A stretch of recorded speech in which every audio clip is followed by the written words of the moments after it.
Hello everyone, investment scams rampant. Please vigilant and discerning. Do not trust information from unknown sources.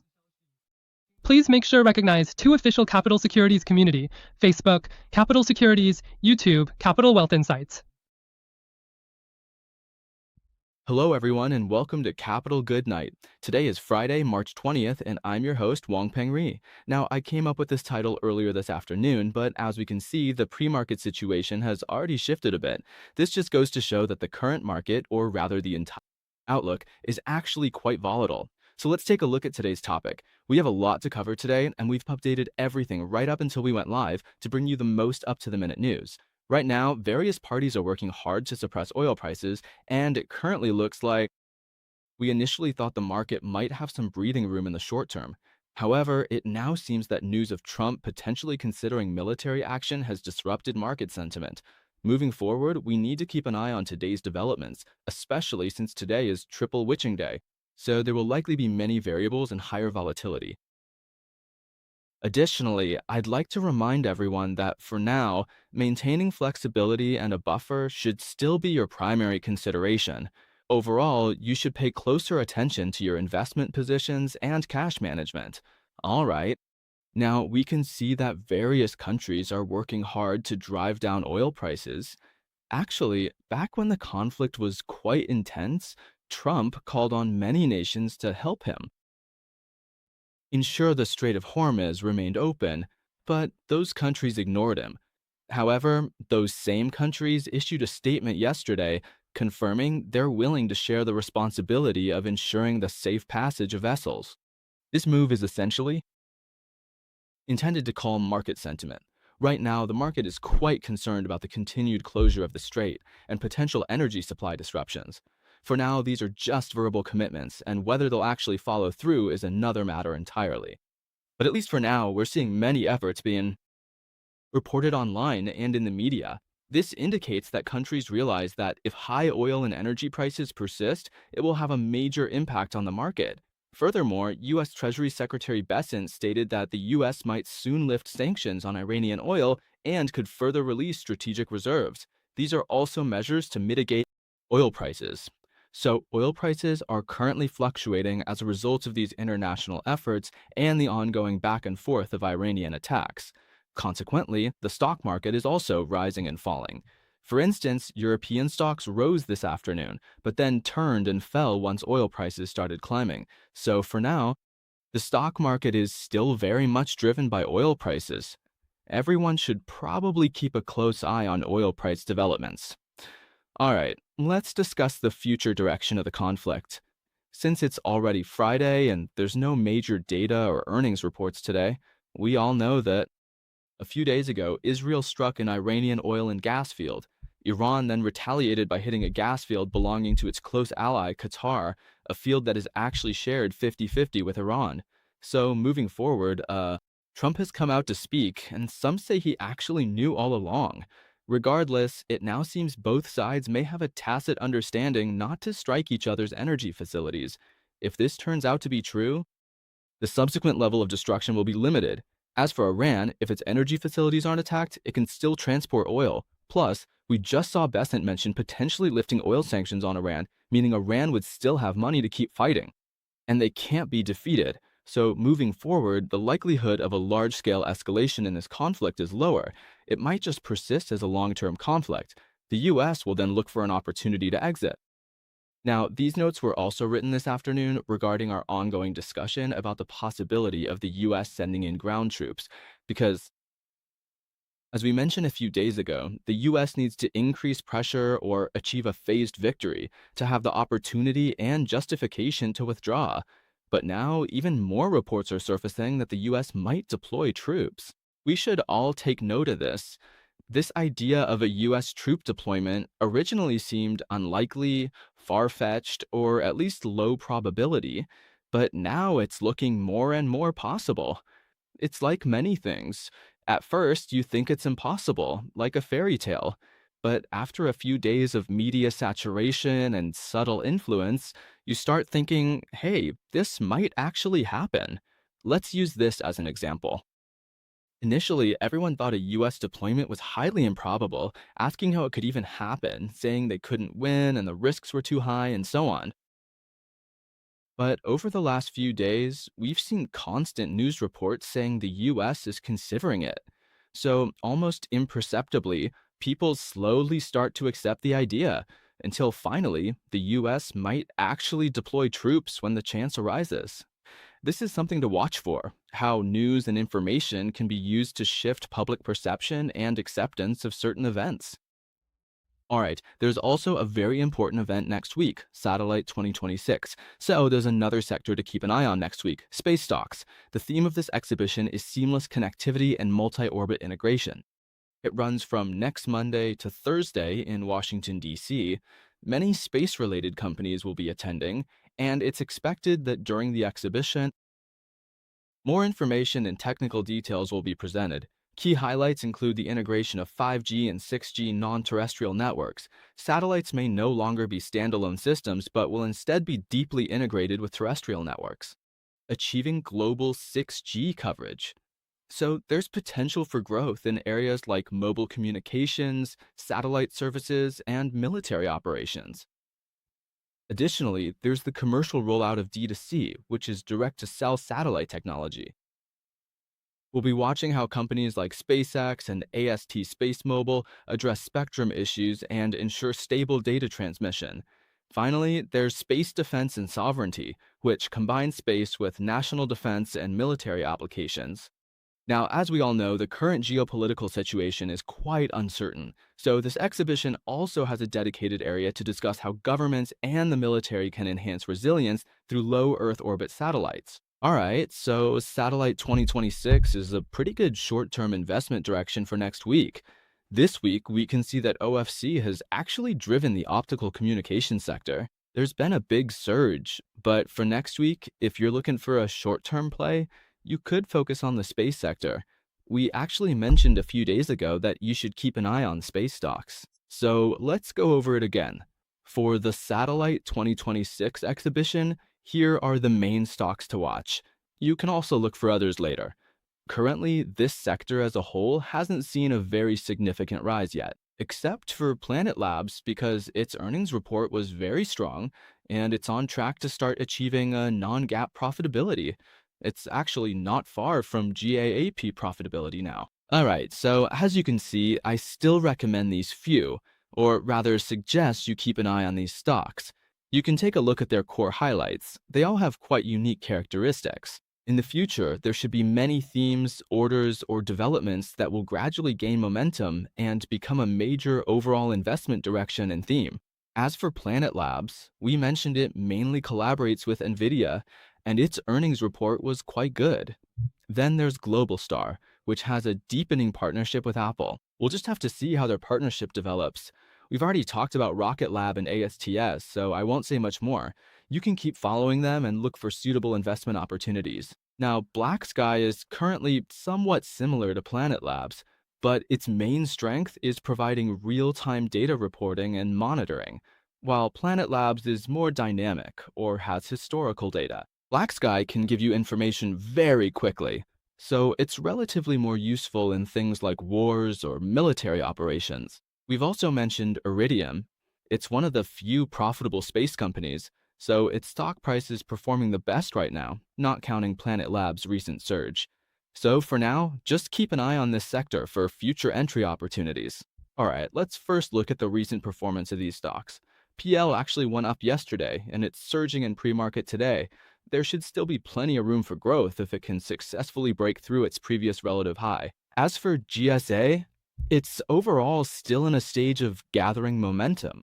And you can see Rocket Lab is pretty much the same. ASTS hasn't really made a significant move yet either, so it's actually a relatively good time to start positioning yourself.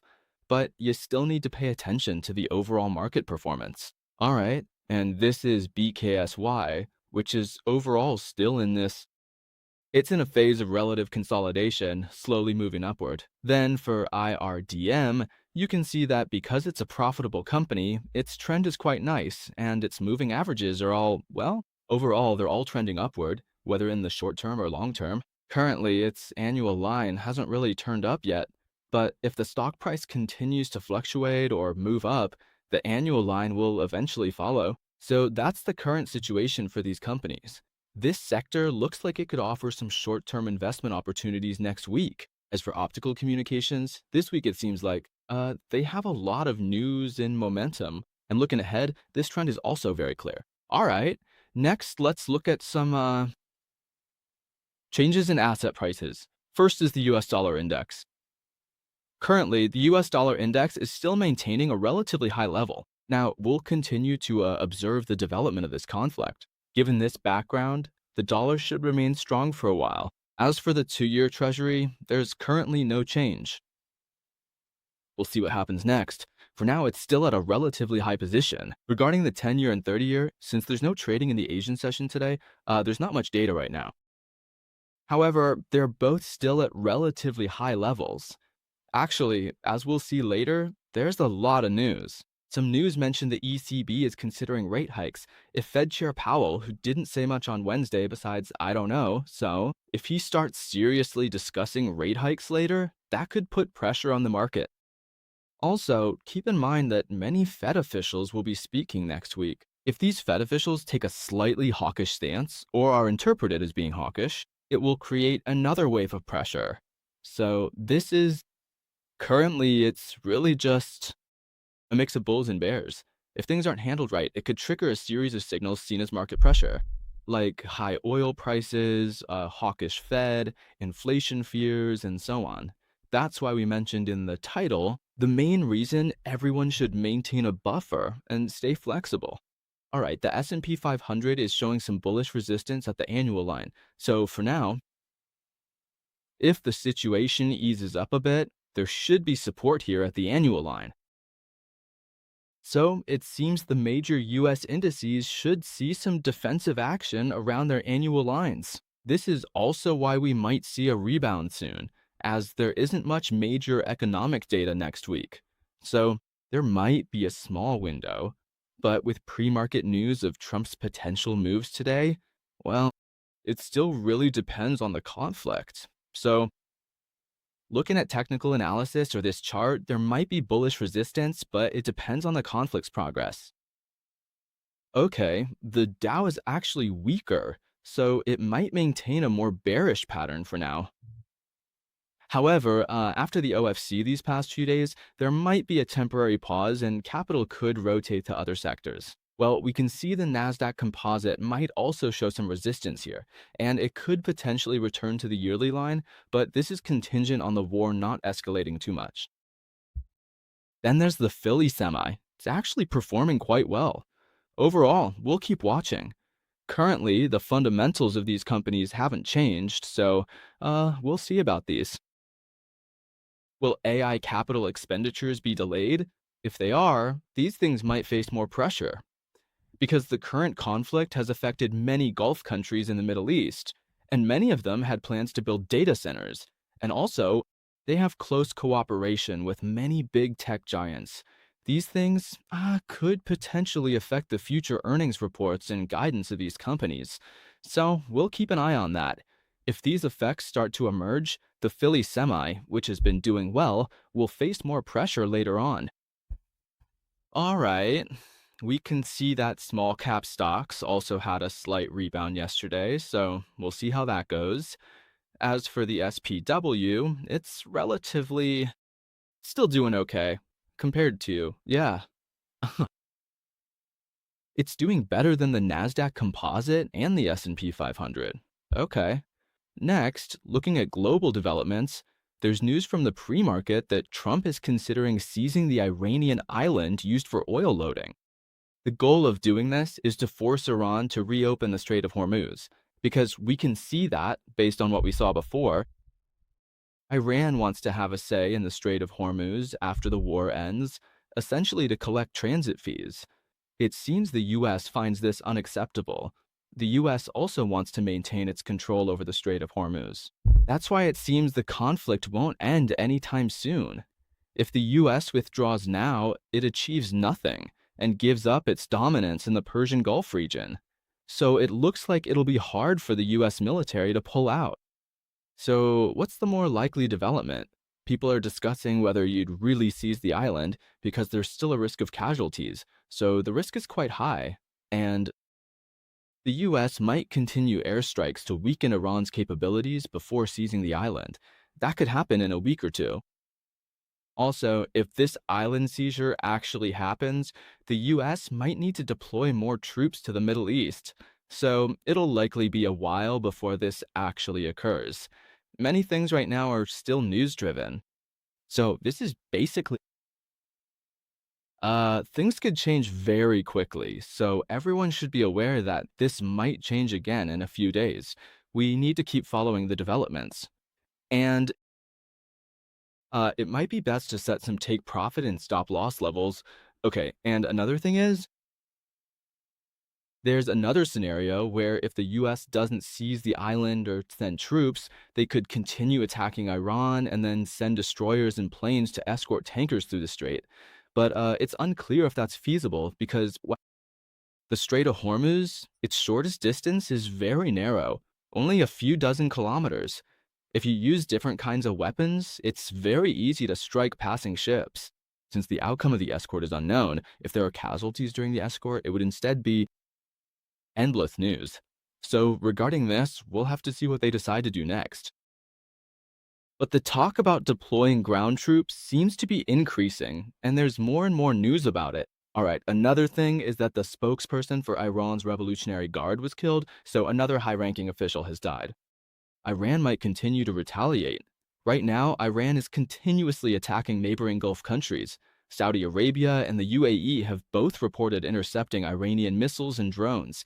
As for Kuwait, they've shut down some units of their refineries. So right now, it's still a relatively volatile period.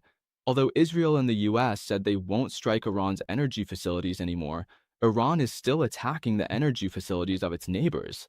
So essentially, energy facilities are still being targeted. Okay, another thing is that Japan's Prime Minister Fumio Kishida is currently visiting the US. They mentioned that Japan and the US are going to build this nuclear power project. It's mainly a collaboration between GE Vernova and Hitachi to build these small reactors with a very high investment amount. So we can continue to watch nuclear energy stocks. Currently, BWXT's performance is quite good. It's also near its previous high, so you can keep an eye on it. Now, BWXT makes components for nuclear power plants and reactors, so they don't actually develop the reactor technology or build the reactors themselves, they just make the related hardware and components. This actually presents more business opportunities because right now, many SMRs are still working hard to get through the approval process. If you only make one type of SMR, it's all or nothing, depending on whether it gets approved. But if you make reactor components, you can get more business. Your business flexibility and potential for expansion would be higher than companies that just build nuclear reactors. Also, we can see that besides nuclear energy, Japan and the US are collaborating in other areas like rare earths and critical minerals. So, nuclear energy, rare earths, and critical minerals are all ongoing investment themes. You can continue to follow these sectors. Additionally, regarding the news we just mentioned, ECB member and Bundesbank President Nagel said that due to the war in Iran, inflation might increase. The ECB could potentially start raising rates as early as the month after next. However, he's still quite cautious. He said the decision will depend on how the conflict develops and the trend of prices. Right now, it seems the market is pricing in, Matt. The UK and the Eurozone are expected to see at least one or two rate hikes this year. Currently, we're seeing this trend emerge in the US as well, but the Fed's rhetoric remains relatively conservative for now. We'll continue to monitor the situation, especially if prices truly become a problem that's difficult for everyone to ignore. If many central banks begin raising rates or even just considering the possibility of hikes, it will create significant pressure on the investment market moving forward. All right, next, let's look at the US government's movements. According to the latest poll by Politico, Trump's voters are accepting of him attacking Iran. Even those in the MAGA camp believe that Trump is carrying out MAGA by helping America eliminate some of the world's bullies, thereby maintaining U.S. sovereignty and status. Now, why do they trust or support him? Because they believe this should only be short term. But if this, or rather this war, continues and the military force is ramped up, like sending in troops, then his supporters might not continue to back him.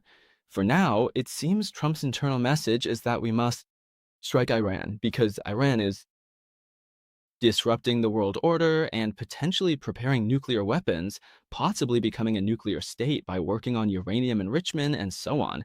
So for now, it seems he's using certain rhetoric to get MAGA to support him. But this support comes with conditions. If this persists without a resolution, or if he doesn't clean up this mess, then he'll face a lot of pressure later on. So we'll have to see when this can finally end. Actually, the war truly ending and the US military withdrawing are likely two different stages. The US might pull out first while the fighting continues, turning it into a regional conflict. That would be the best outcome for now, so we'll keep watching. It's currently very difficult to make any predictions about the future. Okay, moving on. US stock futures are down. Today is Triple Witching Day, and today, $5.7 trillion in options are set to expire, including individual stocks, indices, and ETFs. This $5.7 trillion is a massive figure. According to Citibank's data, for every March since 1996, this $5.7 trillion is the largest ever, so the biggest March settlement amount is happening this year. Also, Goldman Sachs mentioned that many of their clients originally expected the war to be resolved quickly, but now they seem to have doubts. They initially thought the war would end very soon, but now they feel it might not. While some still believe it'll end quickly, others think the market might start to pull back. Furthermore, some expect the market to begin a slow and then continuous decline, just like in 2022. Some are starting to think there's no end in sight for this situation, so it's a relatively less optimistic view. Now, Deutsche Bank is a bit more optimistic. There are so many conflicting opinions and news right now. Deutsche Bank mentioned that the S&P 500 usually bottoms out and rebounds about 15 days after a conflict breaks out, which is roughly around now. It's actually been longer than that, so this might not have much reference value anymore. But based on past analysis, if we're at a historical low point, based on historical experience, the low point is about 4%. So right now, the S&P 500 is around this level, so they think there might be a chance for a rebound later on. And another thing is that a JP Morgan strategist mentioned that oil prices will put pressure on inflation and then suppress purchasing power, as everyone knows, and it will also lead to a downward revision of economic growth expectations. So earnings, the consensus earnings for S&P 500 components might be revised down by 5%, and if oil prices keep rising for every 10% increase, then GDP will be revised down by 0.15 to 0.2%, which is a relatively clear transmission relationship and causality, so you can refer to their thoughts on this. Okay. And another thing is a rather interesting piece of news, which is, didn't the market perform okay yesterday? Goldman Sachs long-only investors, those who only go long, sold $9.6 billion worth of stocks yesterday, the largest single-day sell-off since 2022. This rarely reaches a 5 standard deviation level, meaning the degree of deviation is really large. And this sell-off was widespread, including almost all sectors. So this actually shows that everyone is becoming more and more conservative, which is why the index is slowly trending downwards. In this context, there are still a few sectors that can go up. This week, it might be more about optical communications and maybe a bit of space, and next week, it could be space. But this really depends on the overall market, so for this, everyone should use their own discretion. Okay, and another thing is the news about SMCI. It seems they have 3 co-founders. 2 are Taiwanese and 1 is American. And they were involved in this action of reselling AI servers to China. So this has caused SMCI to drop quite a bit in pre-market trading. The company has distanced itself from them, saying that they were The company claimed these were individual actions by employees. Going forward, this should be quite a blow to the company because actually, SMCI had that financial reporting scandal before, and it's just gradually moving past it. So we'll see if this is a one-time thing or if it will have a deep and long-lasting impact on SMCI. Okay, so right now we can see that oil prices are staying high, but there's a divergence in oil prices. This divergence will also bring investment opportunities. We'll explain more about this news later. You can see that oil prices are still relatively high at the moment. And right now, around 7 o'clock, WTI was about 96.47, while Brent was higher at 109. So it's like everyone is trying hard to suppress oil prices, but they are indeed still slowly turning upwards in this process. So actually, it seems oil prices will likely continue to rise. At least for Brent, the pressure will be greater because for WTI, the US is an energy exporter and is also releasing strategic reserves, so the impact on it is relatively manageable. And the US is also using its own power to suppress domestic oil prices. Okay, European natural gas is still at a relatively high level. There's already been a clear increase, so we'll just have to see if it will later. It's becoming the start of a new upward trend. All right, so this oil price divergence actually presents some US stock investment opportunities. Let's discuss what they are. So as you can see, WTI is relatively low, while Brent is relatively high. So how do you make money? Well, if you buy WTI and turn it into products, you can then sell them at Brent prices. Wouldn't that create a price spread? So who's profiting from this? It's the refineries. Refineries are perfectly positioned for this business. They buy cheap crude oil, which is priced based on WTI, and then they refine it. After refining, it becomes gasoline, diesel, jet fuel, and so on. And then their selling price might be linked to Brent or other oil price benchmarks, perhaps even Middle Eastern quotes. Middle Eastern quotes are even higher, which means you have a significant price spread margin. So in this field, which companies should we watch for these price spread investment opportunities? There are mainly three: Valero, Marathon, and Phillips 66. Actually, we should focus on the first two because Phillips 66 is primarily a diversified chemical company. Its direct benefit isn't quite as straightforward. So the focus is really on those first two companies. Now, it seems that as long as the news of the Strait of Hormuz blockade doesn't ease and the US continues to release its SPR, that's the Strategic Petroleum Reserve, then these two stocks will have a certain profit margin. So we can continue to observe, meaning while these relative price spreads persist, these stocks are actually an investment opportunity. We'll look at their charts in a moment. The charts actually look quite good. They're all in a process of continuous, steady growth. So this is another direction for everyone to consider. We're looking from different angles or different perspectives to find viable investment opportunities. All right, so this is VLO. You can see its trend is quite stable, and it started rising before the war, and it has continued to rise after the war began. Although this upward trend has quite long upper shadows, and there was even a gravestone doji recently. But overall, it still looks like an upward process. Next is Marathon Petroleum. This company is actually the same. Originally, before the start of this war, it had started a slow decline, but because of the war, it began to move up very steadily. This company is also currently a beneficiary among refineries. Then there's PSX. This company is the same. Its trend is still looking good. So you can see the war has really helped these companies out. I mean, from late February to now in March, these companies' trends have been climbing steadily. You can see the first company didn't have a significant drop, whereas the second and third ones dropped and then benefited and profited because of the war. So if you're looking to follow energy stocks and want to find new investment opportunities, you can look into these three companies and do more research. Further, all right, let's take a look at the pre-market gainers and losers. Currently, the weakest in pre-market is SMCI. Actually, most major stocks like Nvidia, Micron, Tesla, Intel, and so on are all down pre-market. And some popular stocks like Circle, ONDS, RGTI, and others are also down pre-market. As for Place, it's actually doing quite well pre-market, and its gains are increasing. So As we mentioned, PL has a chance to hit a new high, potentially surpassing its previous short-term peak that it almost reached before. If it breaks through, there's a lot of room to grow, so keep an eye on it. Especially with Satellite 2026 next week, there should be more positive news for the space sector. Now let's look at the biggest gainers. FedEx is up quite a bit, also due to its strong earnings report, and some institutions have raised their price target for FedEx.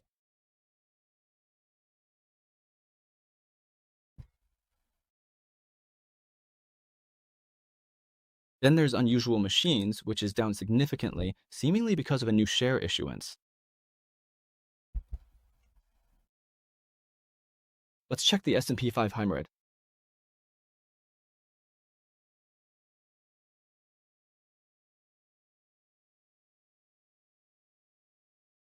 Currently, most S&P 500 stocks are also down, so there's likely to be some continued pressure. We'll have to see if there's any news before the 9:30 opening or during the session suggesting a temporary easing or other factors affecting market sentiment or atmosphere. That's the current situation. Now, let's look at the gainers. That would be FedEx and Dell. It seems Dell might be up because SMCI is down, but that's not certain. HP is also up at the same time.